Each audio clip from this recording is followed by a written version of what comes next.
So Sonic Frontiers has been out a fair while now, which means that the modding community have had some time to make a fair whack of very game-changing mods, which is what we're using in today's playthrough. Most of this footage was taken from my live streams. You can find my streams over at twitch.tv/Snackpigeon with a 1 and a 0. The main mods we're using in this playthrough are Hedgehog May Cry, Open Zone Physics and Cyberspace, and Unused Cyberspace Objective.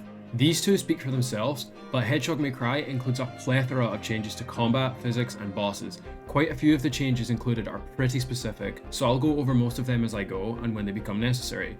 There are some other mods installed, but they're here just for fun. The actual rules in place are to play on hard and high speed, defeat all guardians, and beat all cyberspace stages with all keys. Oh, and no stat upgrades. Skills are fine though.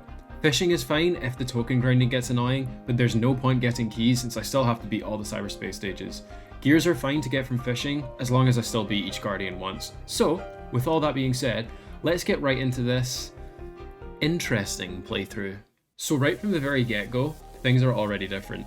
The movement is quite a bit nicer at first with the open zone physics, and then it wasn't. You move a little faster overall, and with the momentum changes, you jump a hell of a lot further. Some red star rings are automatically easier, and some are harder. Upon the first completion of the stage, if you didn't know already, the unused objective is to beat the stage without taking damage. You get one extra key for it, which in the long run is pretty nice, and is very handy for a casual playthrough. It still took me a couple of tries to get all the keys. I felt like I was playing a whole other game. Yeah, thanks for the advice. First things first, I want to avoid using fishing tokens on Kronos Island, so I'm collecting every little token I see.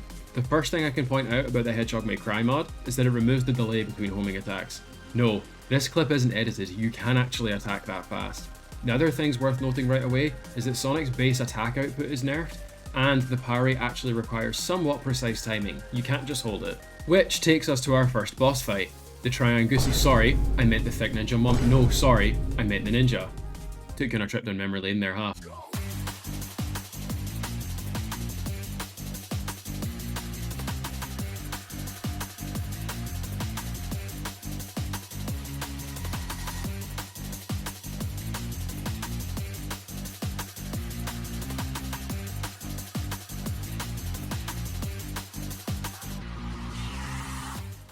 Sonic's reduced power makes the Guardian fights take even longer than before. Luckily, we can actually use skills to speed things up at least a little bit. And the Hedgehog May Cry allows the story skills to be unlocked early using skill points.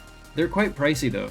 The rest of the skills don't cost as much in return. Momentum changes are even more apparent in the open zone, and makes collecting the tokens quite a lot of fun.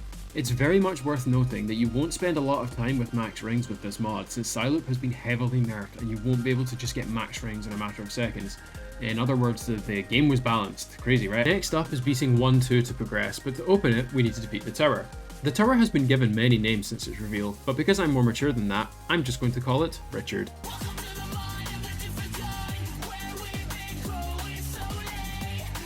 This was when it became a lot more apparent that Sonic has basically zero attack power, so I unlocked some skills to complement Sonic and do a bit of extra damage. Phantom Rush has also been heavily nerfed, reducing the amount of time the attack lasts, and increasing the amount of combo points you need to activate it, I think. Whee! Oh! Got a bit carried away there. 1-3 was my first experience in a 2D stage with the new physics, and oh my goodness, it was so much fun. It just felt so fluid. I loved it. And then came a fight that ended up being much harder than I anticipated. Asura. It was made more difficult to climb Asura since the amount of blue dash rings was reduced. You can use the momentum to get to the middle of Asura and climb up that way if it's easier. Chat taught me that you can Psyloop Asura's legs and get a portal gear from each one. Who knew? Anyway, after I got one shot while still having rings, I went big brain and used the speedrun strategy by just taking under a third off of each target and taking down Asura in a short space of time that way. Each target makes up a third of its total HP, so if you get them down to just a little less, you can take... The script is unfinished here. Next up is the Giganto encounter.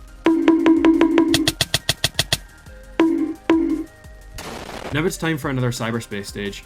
I did them a bit out of order, so 1-5 was next. I played around with the momentum a lot and kinda forgot where the red star rings were because I kept missing them. It felt like there was even less automation with the physics settings and it was great. And then it was time for the squid encounter. Not much felt different about the squid except that little enemy throwing his goofy disc at me from a mile away. Pretty sure the mod note said that the view range on these things was tripled? Yeah, they get in the way of everything. I'm begging for this to be changed, please, it's so annoying. After dancing with those guys, I did a bit of puzzling and avoiding Hermit Coco to get to stage 1-7. The physics model makes the cyberspace stages feel like adventure and boost era games at the same time. Did I mention this feels amazing? I was more used to the gameplay by this point, so getting all the missions complete in one go was quite straightforward. I can imagine the later stages will take longer though. Yeah, at this point in recording, I've only beaten Chronos. Had to get through another Richard before being able to access one of the emeralds, did the first Sonic Generations goofy ass side mission, did the second goofy ass side mission, find the emeralds, beat the remaining cyberspace stages being 1-4 and 1-6, which took forever to find. Yeah, you know the drill by this point. But now, it was time to face our fears.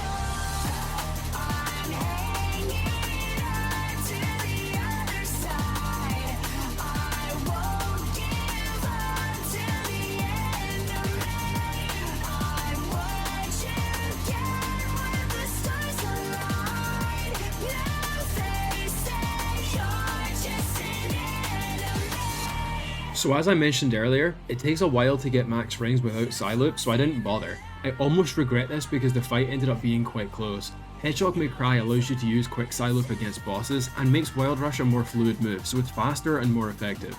It's also worth re-emphasizing that the parry has strict timing. Failing your parries will absolutely cost you the fight. If you Psyloop Giganto into the air and Psyloop to get him back down, he's stuck on the ground for a while. This is definitely more effective than a Grand Slam, but Grand Slams look so cool, so I wasn't going to miss my opportunity. Overall, an easy fight, but it got very close like I said. Still, we managed to ice our first boss. Alright, here we go. The Snow Island. You know what this means? Hell yeah, you do.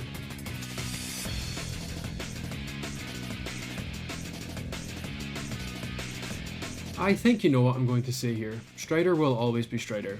I discovered that the second phase plays out regardless of its health, so there's no point in holding back. Just using the skills acquired so far is the best way to whittle down its HP.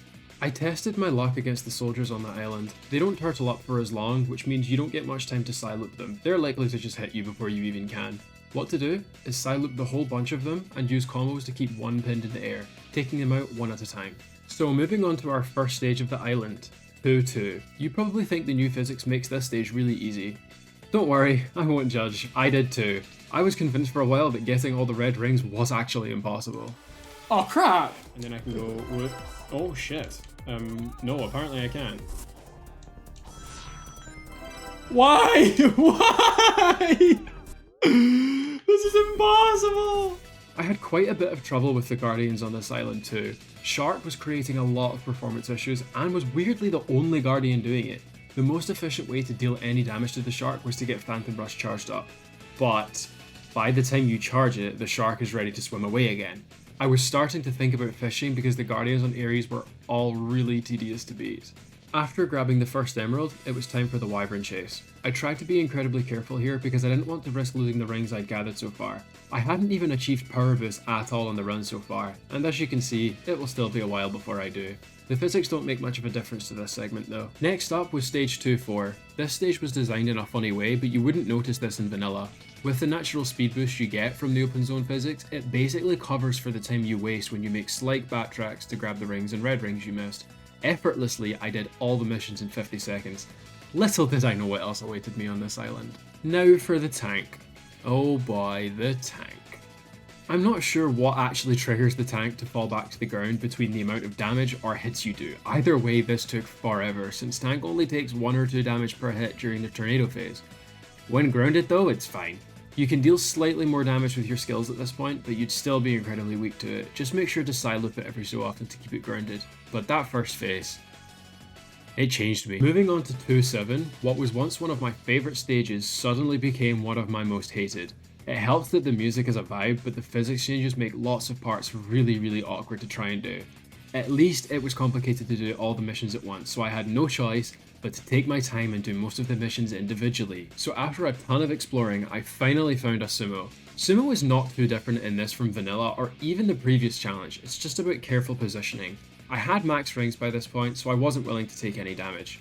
After taking on Knuckles and his silly mission, it was time for 2-6. No surprise, Skyrail was made much more difficult with the momentum changes, and I did the impossible many times during this stage. Another stage that was complicated to beat all the missions at once on. And wow, a combat challenge that requires some amount of effort? That's crazy. So having beaten all the Guardians by this point, I really struggled to find the cyberspace stages. For one, I hadn't really been doing the map challenges, and the other, I didn't even have any gears to enter them. And I mean, you saw how annoying all these fights were. It was like picking my poison to choose one to fight again. So, I spent a lot of time exploring. There were 3 stages left, and one of them required 2 gears. So, I would effectively be fighting all the Guardians again. Nah, not my style. After a good bit of exploring, I found the fishing spot, but instead of fishing, I cooked. The results were varying. So after maybe another hour of exploring, I finally found the remaining cyberspace stages. 2-5 was a pretty straightforward stage, being mostly 2D and not many extreme dangers. The branching path allowed for fun use of momentum changes and a bit of variety. Ran past the same red star ring a few times though. 2-3 was a really fun stage too, similar to 2-4 in that the stage design really complements this mod. You won't be losing much time if you miss a red star. And then finally, 2-1. I actually found an area of the stage I didn't even know existed. Interesting stuff. And with all the Guardians and all cyberspace stages finally done, that just leaves one task.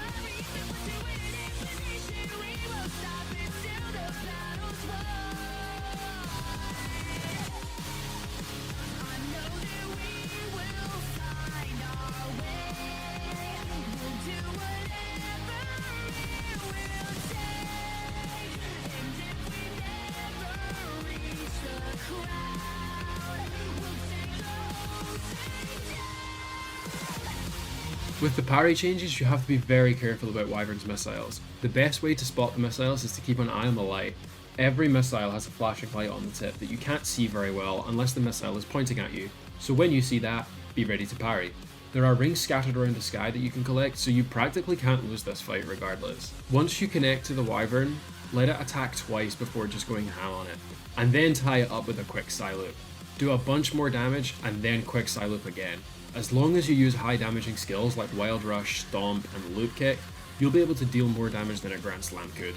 But once again, I like style in Sonic games, so don't hesitate to use one if you really want to. Upon entering the second phase, the laser donuts are unlikely to affect anything, but the missiles come in larger groups in the first phase and from different angles, making them harder to spot. Wyvern also won't stay tied up for as long in the second phase, and if you try too early, it'll break out almost instantly. Nothing has changed about the quick time events at the end, so you can pat yourself on the back if you've suffered this long, because that's another boss down. The day is Sunday, January 8th, 2023. I just finished up editing for the night and checked Game Banana for fun mods, only to find that Hedgehog May Cry got updated, and they changed the Wyvern to be less annoying. Alright, whatever, at least I can say I beat it pre-patch. So now we're moving on to Chaos Island. We want to try and retain our momentum and... oh, well, that's a start. First order of business is to grab a gear, so we take on the Shinobi first. I have no plans to actually do any token collecting, so it's just going to be straight up map challenges, Guardians, and Cyberspace. Shinobi is, and always will be, just a ninja with more HP. So after that, we take a visit over to... wait a minute.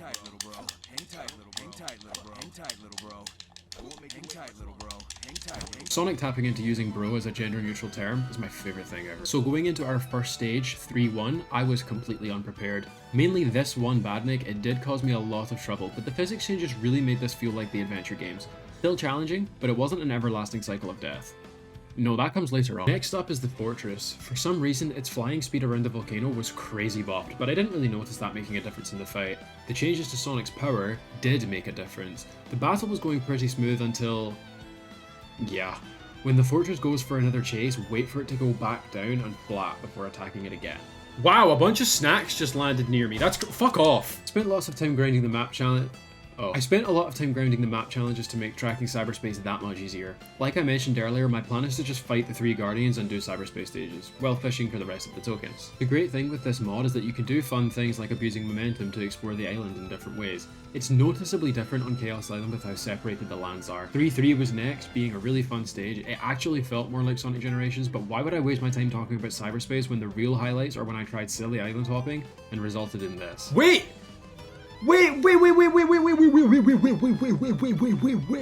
I've got it! I know exactly what you have to do!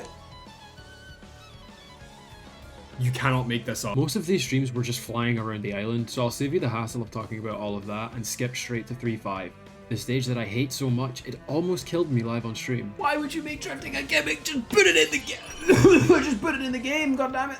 So next up was the 3rd guardian of this island, the spider. I've said it before and I'll say it again, I love the spider fight. Even better now that the homing attacks don't reposition you, you can very nicely slip past all the obstacles during the fall and kill the spider however you like. Preferably by wrapping it in a tissue and flushing it down the toilet, but I'm pretty sure the spider's too big for that. Doing more map challenges, the skipping rope one actually requires effort since you can't just hold the parry and float there.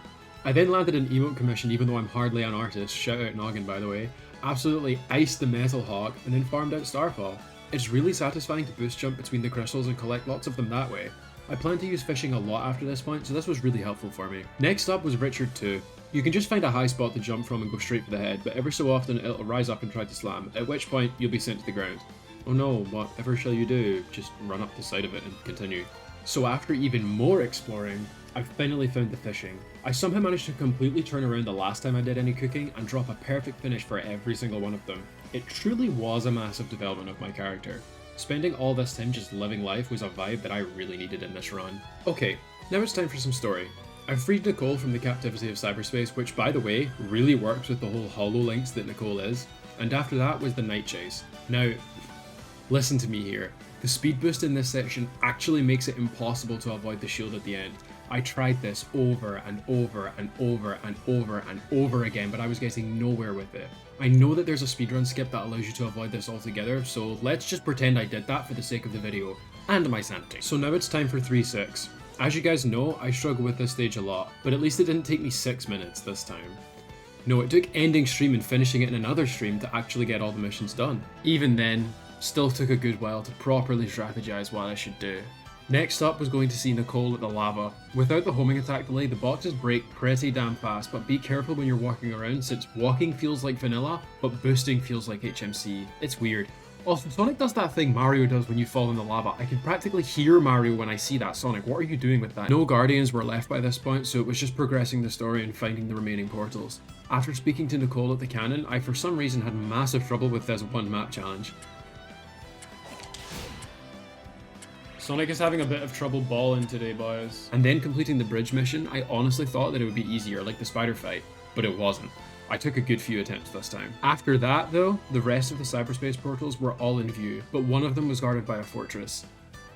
You know, if I'd realized this earlier, I would have just not bothered with that first one. This one was easier than the first one though, not sure why, it just was. Next on the list was 3-7. I love this stage for the music mainly, but the mod was really messing with this stage, like really messing with it. And then it was just a race to the finish line really. 2 stages to go, and then pinball. 3-4 was pretty straightforward. Pretty sure it's meant to be like that one Apatow stage from Unleashed, but I'm not entirely sure. The branching rails adds to the exploration of the stage even though you can get all the rings in one go. It's basically a choice between speed or collectible paths. And finally, 3-2. This stage can be cheesed in a few different ways with the mods installed. The rings were easy since like Ares Island, the stage design and the physics complement each other. S rank took a few attempts however. After taking on a weirdly generous pinball, I grabbed a few extra rings that were loose around the island since Psyloop could only give me 50 around every 10 minutes. And then it was time for the moment we've all been waiting for.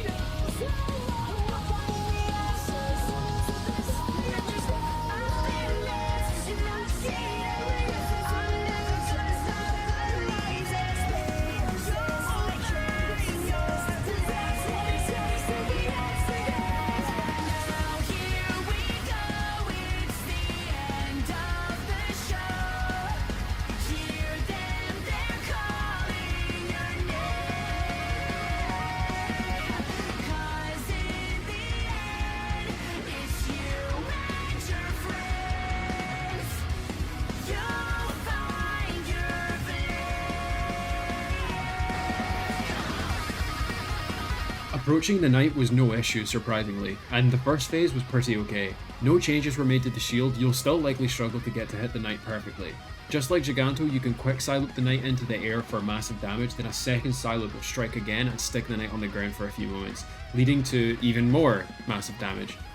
When getting back up, knight will go for quite a fast underarm strike, but if your parry timing is on point, you can drop a grand slam. The second phase is where things get a bit more complicated. The shield moves a lot faster than in vanilla, combine that with the short parry window and you're in trouble. Was it annoying though? No, not at all. I think the challenge was actually very necessary. And in the second phase, the knight's sword strikes are a lot quicker, so if you decide to silo, which is the better option here, be careful of those strikes. After a grand slam, the knight will always go back into throwing the shield, so if you play your cards right, you can avoid the shield after one cycle of it. But with enough damage, a grand slam can lead into the ending sequence, skipping the shield and defeating the knight. Great stuff, we're 3 bosses down and 1 to go. I will confess and say that Ray Island did actually cause quite a bit of trouble. What is probably the easiest part of the game is now really not so easy. The speed boost causes you to move well out of line when you're on the slopes, so you can't exactly boost at top speed, at least not up the first tower anyway. When I eventually completed the first tower, I used a few speedrun strategies to get a head start on the others. Some of the towers were a bit funky, which I've thrown into a short little montage for you. No. Oh fuck. No. No. I was so high up and I screwed that up. I don't believe this. What did that? Oh, come on, don't make me. Oh. Wait, I've been here before. Well, I guess I'm loading my autosave.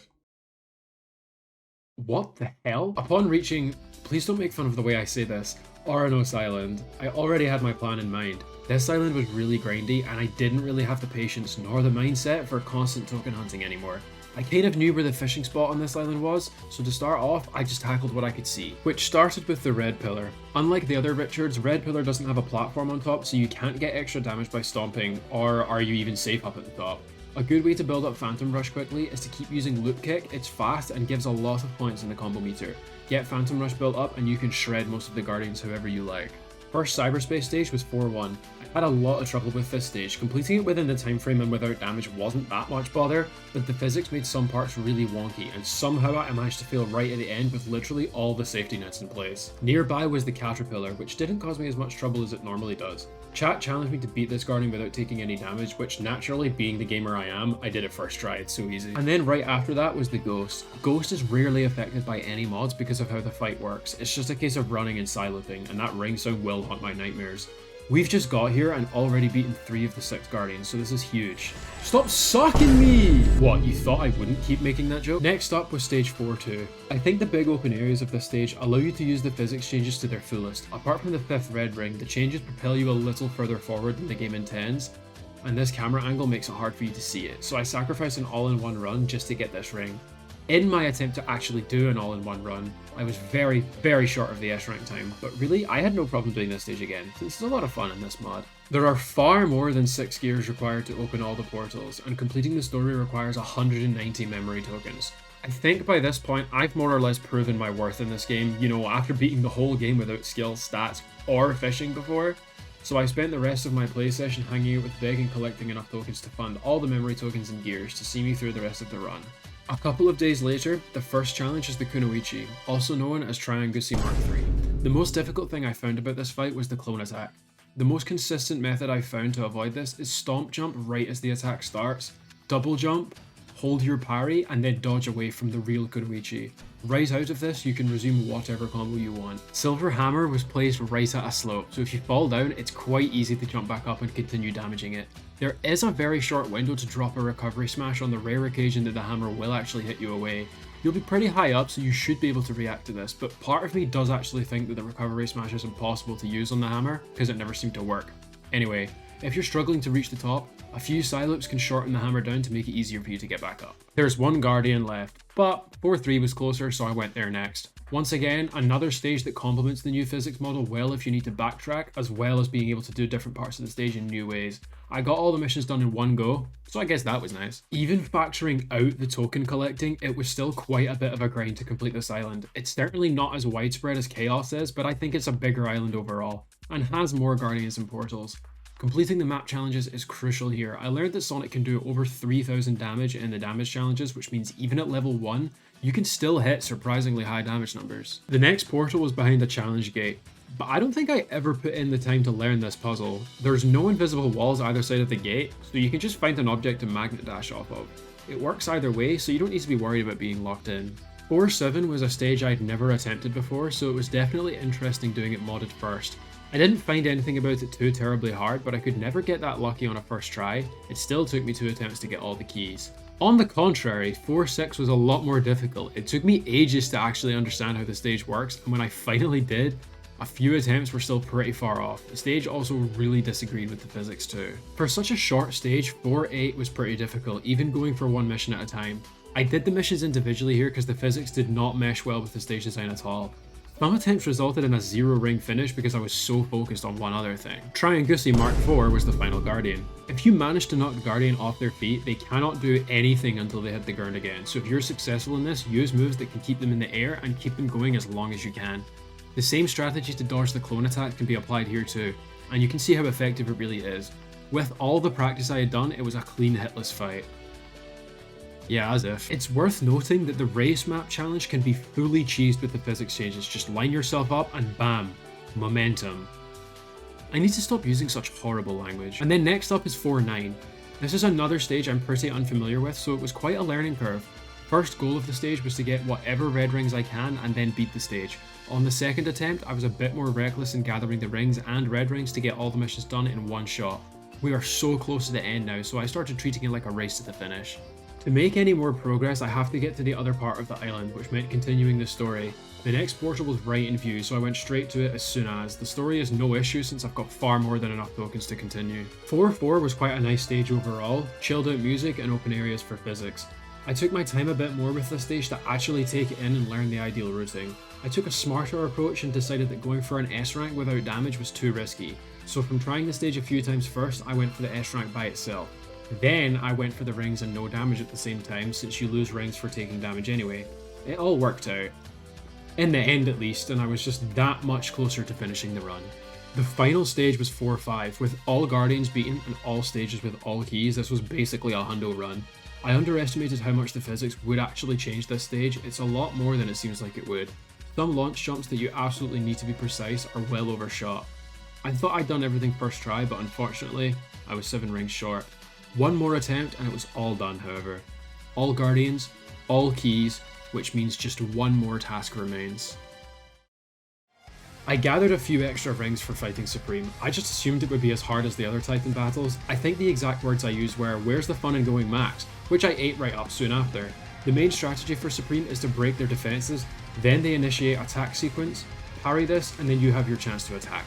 I knew Grand Slams would do a fair chunk of damage, so I used these where possible, otherwise it would be a side loop up and down to give myself as big a window as I could to deal as much damage as possible. As a first attempt, I thought I was doing pretty okay. You've probably noticed by now that I disabled the boss health gauge from appearing, so the only indication I had of making progress was when Supreme stopped taking damage. They have an HP wall when going into second phase, but the one at the end of the fight was removed in this mod. But I drained well over half my rings in the first phase, leaving me absolutely zero chance of being able to win this fight. We made so much progress, a 100% complete playthrough across the board. There was no way I was giving up this easily. I figured that it was down to not having nearly enough rings, so I went in again with lots more this time and mixed up my strategies a bit more. I figured using Loop Kick was a good way to break the defenses. Phase 1 isn't the most punishing boss phase in the game, so I boil it down to being a case of blast through the first phase and you're golden type of thing. Once Supreme was in the Psyloop, Wild Rush and Phantom Rush combined seemed to do quite a bit of damage, so for this phase I focused on that. Entering Phase 2, the defenses became much more aggressive. Supreme's claw attacks also throw out a wall of bullets instead of just a line throughout the entire battle, so you've also got this to be wary of. When Supreme launches the attack on Sonic, the bullets are timed differently, so you have to time your parry for each of them. A bug sometimes causes the bullets to simply disappear, and then you would have to destroy the defense again. After everything I tried, I was still getting nowhere. No matter how many Grand Slams, wild rushing, loop kicks, phantom rushing, no progress was being made. I failed a few more times before I really had to see what was happening, so I changed the codes to let the health bar appear. At this point, the motivation team arrived. Love Namu, by the way. Everyone was there supporting me, believing in me. I couldn't not do it now. Without a doubt, I needed 400 rings for this to maximise the time I can fight. I found the best way to destroy the defences was to use cross slash to build up the combo meter nicely, get Phantom Rush, and use Stomp and Look Kick to complement the Phantom Rush. I figured a pretty fair method would be to use cross slash excessively, since that's the method speedrunners use, and works pretty fair for them. I wasn't so lucky, as cross slash had been nerfed into the ground by the looks of it, and after a massive window of dealing damage, it did practically nothing. I knew this attempt was going to fail, so I used the opportunity to see what deals more damage, as well as how to avoid or prevent any of the jank the Supreme has. Once I tested all of this, I knew the next attempt would be the one.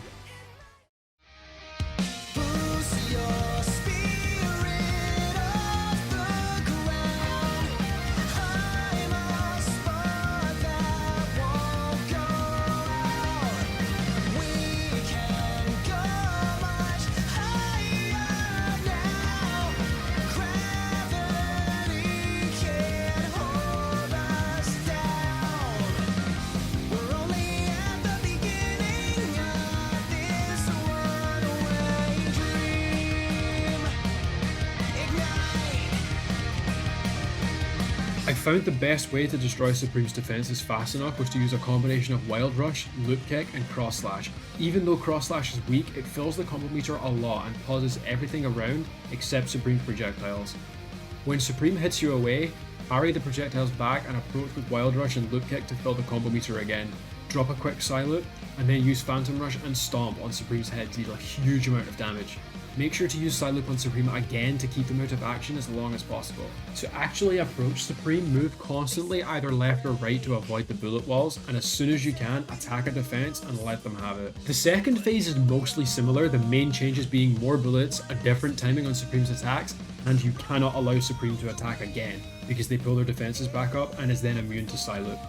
If the projectiles are disappearing from Supreme's counterattack, you can reset by attacking them head on without breaking any defenses, and a parry will cause Supreme to hit you away, allowing you to take full control of the fight without losing any rings. It's important to note that during your counterattack, dropping Supreme will cause them to attack instead of staying on the ground. After a Psy-Loop, Supreme may also attack from there straight away, cancelling you out if they succeed. After keeping all this up, Supreme was finally defeated, ending the challenge there and then. It was over. Just like before, none of the mods or rules in place make any changes to the end boss fight, but I still had a lot of fun doing it, somehow managing to do it without any damage, which I was quite impressed with. This video took an incredibly long time to make, so any and all support is much appreciated. I want to start off my outro by giving a huge shout out to Audacore and Miles Workshop for allowing me to use their amazing remixes of Undefeatable and Breakthrough It All respectively. Their links will be in the description down below. Secondly, I want to thank all of you guys for supporting me thus far. My last Sonic Frontiers video took my sub count from 200 to now over 450, so thank you for everyone who decided to stick around for more. And lastly, don't forget to like the video if you enjoyed and drop a comment down below. Let me know if you made it this far. Also, don't forget to subscribe if you want to see more videos like this. I'll leave my links to Twitch and Discord down below as well, if you want to be more involved in the community. I can promise you that now is a perfect time for that. As always, my name is Snack, and I will see you in the next one.